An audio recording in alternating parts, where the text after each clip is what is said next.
Good morning, student. Today we are starting the next topic.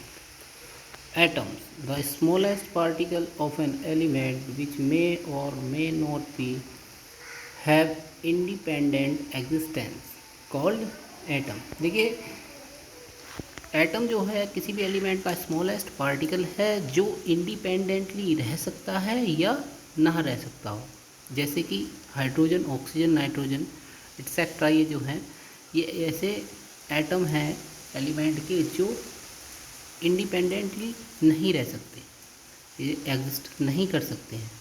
अगर exist करेंगे तो कुछ ना कुछ बॉन्ड बना लेंगे। जबकि हीलियम, नियॉन, आर्गन ये इनर्ट गैसेस होती हैं। ये ऐसे एटम्स हैं जो इंडिपेंडेंटली एग्जिस्ट कर सकते हैं। Next, molecules, the smallest particle of a substance which is capable of independent existence. It has two types. ठीक है, मॉलिक्यूल जो है किसी भी सब्सटेंस का स्मॉलेस्ट पार्टिकल होता है जो इंडिपेंडेंटली एग्जिस्ट कर सकता है। इट हैज़ टू टाइप, ये दो तरह का होता है। नंबर एक homoatomic, number two heteroatomic. Homoatomic होते हैं made up atoms of same elements. Same तरह के एलिमेंट्स के एटम जब कंबाइन होते हैं तो होमो एटॉमिक मॉलिक्यूल बनाते हैं। लाइक हाइड्रोजन, हाइड्रोजन के एटम्स मिलकर के H2 मॉलिक्यूल बना लिया है। आगे देखिए, नेक्स्ट ऑक्सीजन, ऑक्सीजन के दो एटम मिलकर के O2 मॉलिक्यूल बना लिया है। तो सेम टाइप के एलिमेंट्स के एटम्स जो है वो कंबाइन होकर के मॉलिक्यूल बना रहे हैं। तो ये जो है ये homoatomic molecule. Next heteroatomic molecule, ये डिफरेंट टाइप के एलिमेंट्स के एटम्स मिलकर के बनाते हैं। जैसे कि H2O में दो हाइड्रोजन एटम है और एक ऑक्सीजन एटम है। तो अलग अलग तरह के एलिमेंट के एटम्स मिलकर के कंबाइन होकर के मॉलिक्यूल बना रहे हैं। इसी तरीके से HCl, CO2, NH3, C6H12O6, CH4 etcetera. ठीक है। Atomic mass, atomic mass, what is atomic mass? The average relative mass of an atom of an element as compared to the mass of an atom of carbon 12। देखिए atomic mass जब भी किसी element का अगर हम बात करें कि क्या होता है तो इसको एक स्टैंडर्ड एटम के थ्रू के साथ कंपेयर किया जाता है। ये मान लीजिए जैसे कार्बन 12 को यहाँ पर स्टैंडर्ड एटम माना गया है और कार्बन 12 के मास के साथ किसी भी एटम का एवरेज रिलेटिव मास कंपेयर करके एटॉमिक मास कैलकुलेट किया जाता है। Atomic mass is equal to होता है mass of an element divided by 1/12 mass of carbon atoms carbon 12।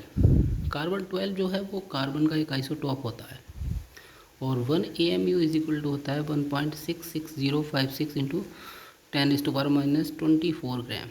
ये यूनिट आपको याद रखनी है। अब देखो एक हाइड्रोजन एटम के लिए हमें मास गिवन है 1.6736 इंटू 10⁻⁻24 ग्राम।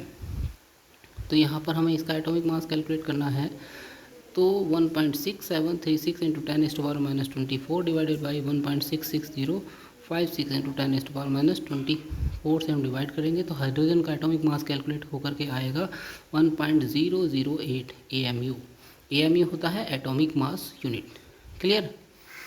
तो 1.60056 इंटू 10⁻⁻24 1 AMU की डिजिट को हमने यहाँ पर जो वैल्यू है ग्राम में उसको हमने हाइड्रोजन के एटम के मास को लेकर के उसको डिवाइड कर दिया गया है 1 AMU से। Clear? Next, concept of average atomic mass. किसी भी एटम का एवरेज एटॉमिक मास किस तरीके से कैलकुलेट किया जाता है? तो ये किया जाता है जैसे हमें कोई एटम्स है तो उसके आइसोटॉप्स और उसकी रिलेटिव अबंडेंस, मतलब कि वो हमारे नेचर में किस तरीके से कितनी परसेंटेज में पाया जाता है, वो रिलेटिव अबंडेंस और उसका एटॉमिक मास पता हो तो हम उसका एवरेज एटॉमिक मास कैलकुलेट कर सकते हैं। जैसे कि हमें कार्बन के आइसोटॉप दिए गए हैं कार्बन 12, कार्बन 13, कार्बन 14।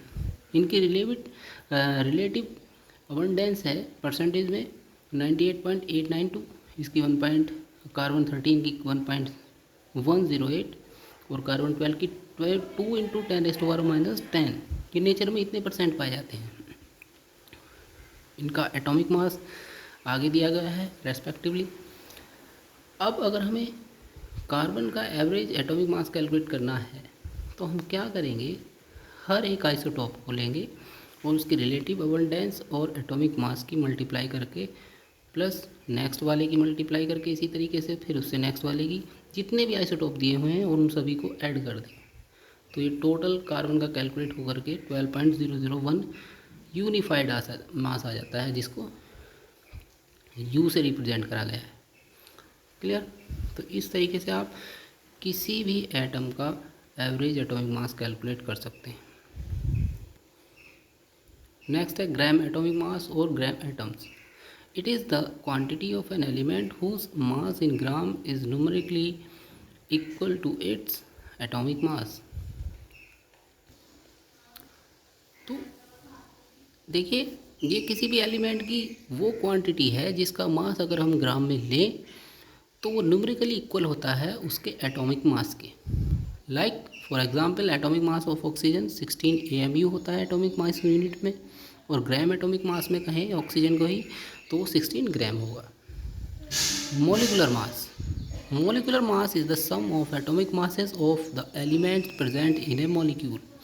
अगर कोई मॉलिक्यूल आपके पास है, उसका मॉलिकुलर मास आपको कैलकुलेट करना है, तो आपको उस मॉलिक्यूल के एटम्स, जिन एटम से वो मिलकर बना है, उनका एटॉमिक मास पता होना चाहिए। सभी एटॉमिक मास को आप ऐड कर दीजिए, उसका मॉलिकुलर मास कैलकुलेट हो जाएगा। फॉर एग्जांपल मीथेन गैस का देखें तो इसमें एक कार्बन और 4 हाइड्रोजन होते हैं। तो कार्बन का 12.01011 और प्लस 4 इंटू 1.008 हाइड्रोजन का होगा। 4 मॉलिक्यूल हैं तो 4 से मल्टीप्लाई कर दी, सभी को ऐड कर दिया तो 16.043 ये इसका मॉलिकुलर मास कैलकुलेट हो गया। इसी तरीके से हाइड्रोजन का देख सकते हैं हम, H2 होगा। और आपको करना क्या है, अब आपको कुछ इम्पोर्टेंट एटॉमिक मास एलिमेंट्स के याद रखने हैं, कुछ एटम्स के। ये तो एटलीस्ट आपको याद होने ही चाहिए, जिससे आपको अगर ये याद हो जाएंगे तो आपको आगे जा कर के एटॉमिक या मोलिकुलर मास कैलकुलेट करने में आसानी होगी। हाइड्रोजन का आपको याद रखना है, कार्बन का याद रखना है, ऑक्सीजन का याद रखना है, नाइट्रोजन का याद रखना है, sodium, aluminium, sulphur, calcium, chlorine, इतने कम से कम एलिमेंट्स के एटॉमिक मास आपको याद रखने AMU में। अब आपको एक चीज़ और बताता हूँ कि कभी कभी क्या होगा, जैसे हाइड्रोजन का एटॉमिक मास जो है वो होता है 1.008 AM, लेकिन हमने जो टेबल बनाई है इसमें 1 AMU लिखा है, 1 AMU लिखा है। तो अगर क्वेश्चन में हाइड्रोजन का एटॉमिक मास दे दिया सपोज करो, या किसी भी एटम का एटॉमिक मास आपको दे दिया, तो जो गिवन है पॉइंटों में भी जो वैल्यू है वो भी आपको मल्टीप्लाई करके ऐड करनी पड़ेगी।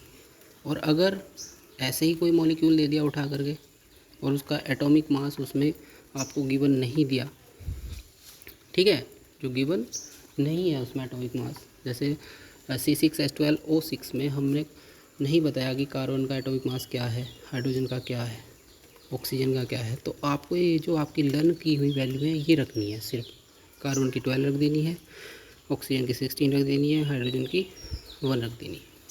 और अगर क्वेश्चन में पॉइंटों में गिवन आती है वैल्यू कि हाइड्रोजन का 1.008 ही रखना है, तो फिर वही वैल्यू रख करके आप कैलकुलेट करेंगे। क्लियर। तो अब आपका होमवर्क ये है कि आपको ये कुछ मॉलिक्यूल दिए हुए हैं, इन मॉलिक्यूल का मॉलिकुलर मास आपको ऊपर दी हुई वैल्यू रख करके उसको कैलकुलेट करना है। ठीक है, आज के लिए इतना ही। Thank you.